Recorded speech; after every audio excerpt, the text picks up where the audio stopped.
Hey guys, what's going on? This is another video. This is my Burzum collection. For those of you who don't know, Burzum is a one-man black metal project from Norway. It started in 1991 by Varg Vikernes, who's the famed bass player from Mayhem. I'm sure most of you know that. I mean, you know, it's pretty mainstream, the lore of Norwegian black metal at this point.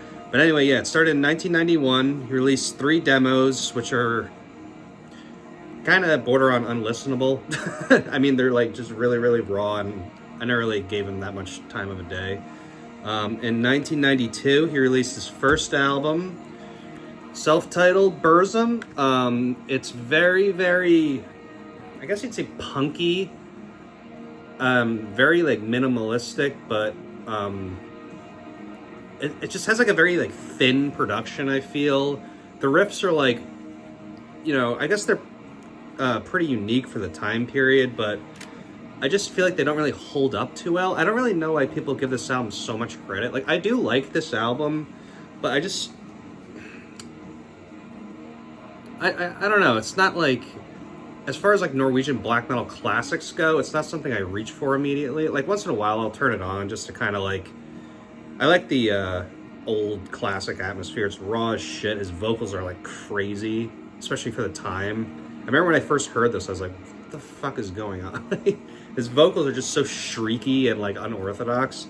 But yeah, it has some good songs. Ea, Lord of the Depths. I like that song, Channeling the Power of Souls into a New God, which is like the beginning of his like ambient-ish kind of sound.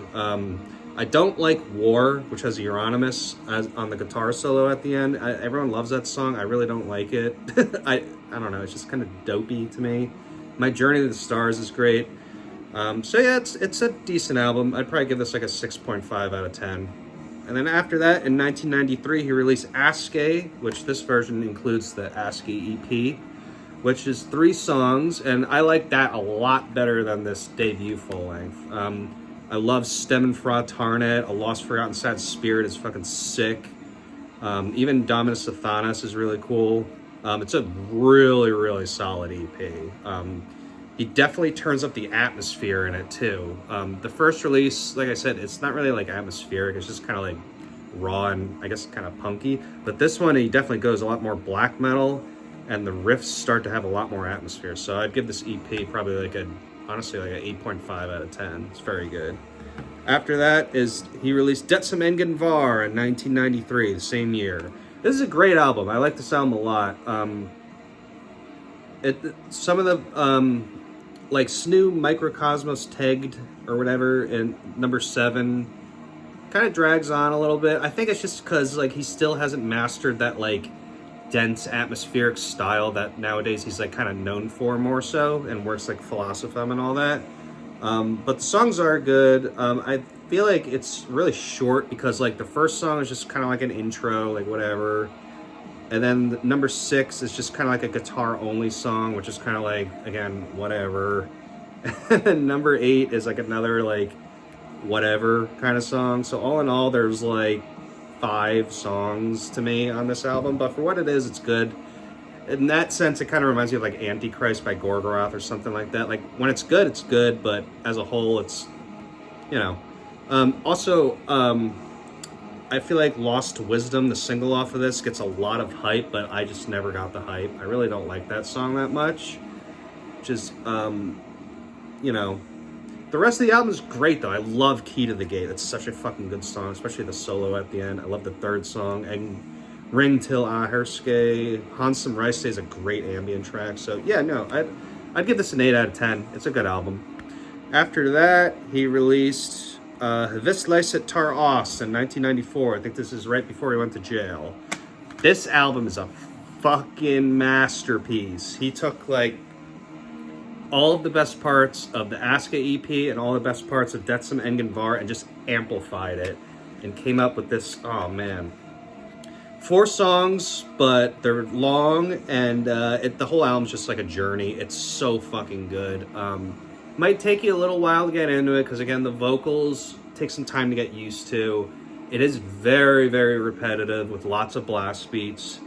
But when you kind of just let it like soak in and flow through you, and then the last song Tom Het, which I think means emptiness, is just a perfect ambient closer. Again, once you just let it kind of flow through you and sink in, and you get that like rich Norwegian atmosphere, especially with the artwork and everything by Theodore Kittelsen. I mean, it's just a masterpiece of a fucking album. This is a 9.5 out of 10. Fucking love this album. Then, after that, he released Philosophem, which apparently, according to him, were like B-sides off this Lyset Taras, or B-sides of something. And I think the way he put it, it was like essentially kind of like a compilation of like unused material, which is so odd because this is probably the best black metal album like ever made. I can't say enough good things about this. I'm talking about like going through a journey on like, forget fucking Dark Side of the Moon, even like, you know, just stuff like that, man. Like, this is like the most introspective shit you'll find. The only thing that comes close to this is like and like maybe Forgotten Legends, like maybe Two Hunters in a certain sense, but they still, both of them combined, don't hold up to this. Like, this is just top fucking tier atmospheric black metal. You do not want to pass this up. If you haven't heard it, fucking turn this off and go listen to it. Jesus Todd, the second song, is probably the best black metal song ever made, period. Still holds up to this day. Just absolute masterpiece. It's like 3 songs that are straight up black metal, and then the next 3 are super, super atmospheric. I guess it's still black metal, but like the 5th song is like 25 minutes, and it's an ambient piece, and it's just the most, it's just insanely fucking beautiful song. So then after that, he went to jail, or whatever the fuck happened. I don't know. I don't know if he released this in jail or what, but no, so he was like, went to jail or whatever the fuck, and he released Dowdy Balders, which is an all ambient album. It's all like synth. A lot of people give this shit. It's okay. I like it. I don't really listen to it that often, but has some cool songs. I like the title track. Ill Tidings is cool. The last song is cool. It's alright. It's decent. Again, it's all ambient.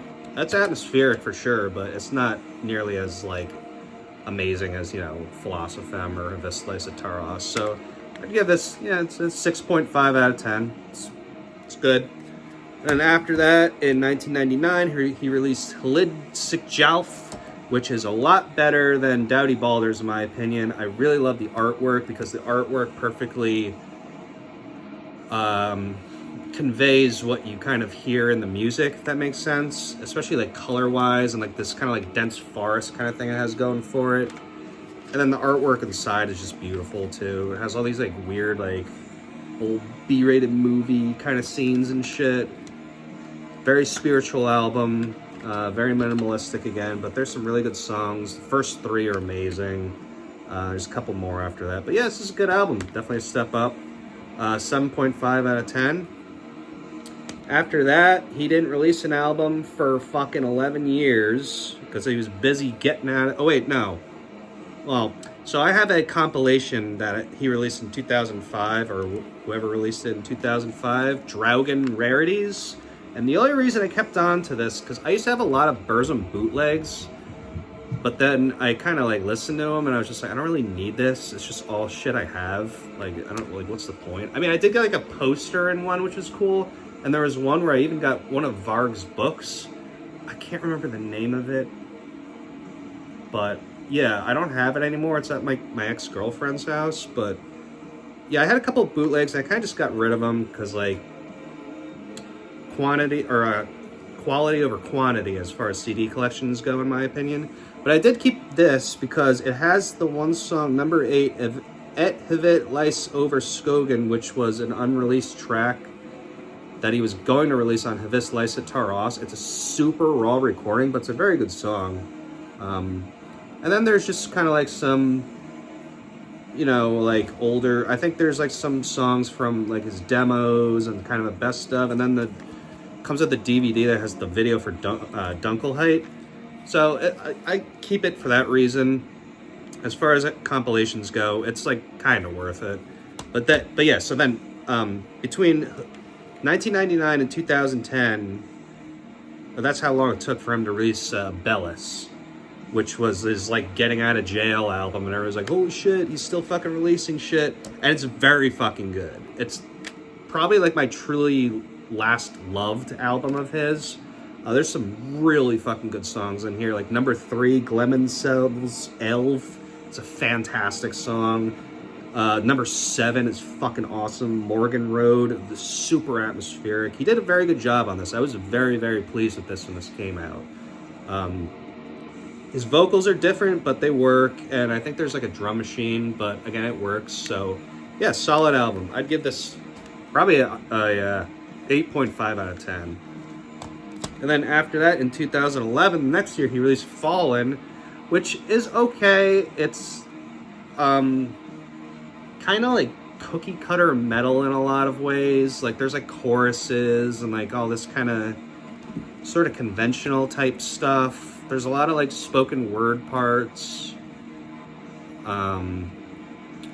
Yeah, I don't know. It's okay. I don't really revisit it that often. Like songs like Yeg Faller.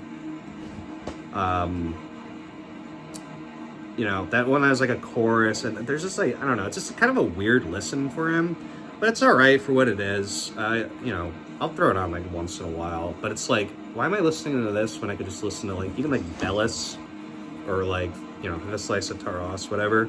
But yeah, you know, I'd give this a 6.5 out of 10. It's not that bad. Then after that, he released From the Depths of Darkness, which I don't fucking have because it's an album where he re-recorded shit. Who the hell wants to hear that? I don't understand that. But then he released in 2012 Skiptar, which was his last metal album, I guess. I don't have that either because it's not good. I even listened to it recently. I was just like, this is just not good. I don't really understand the direction he's going. He's kind of losing that like minimalistic feel, and I don't know. It just wasn't good.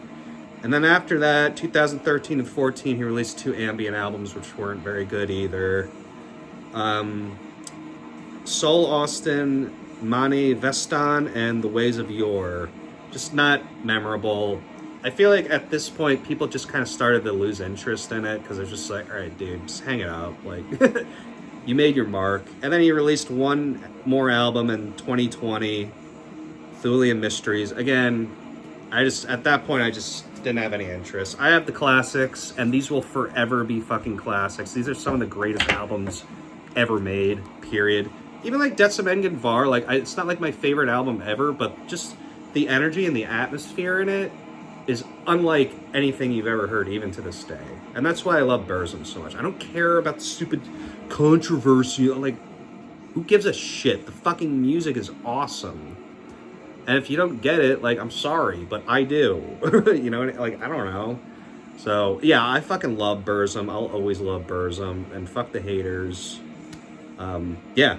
So, hope you enjoyed it, and I'll catch you guys later.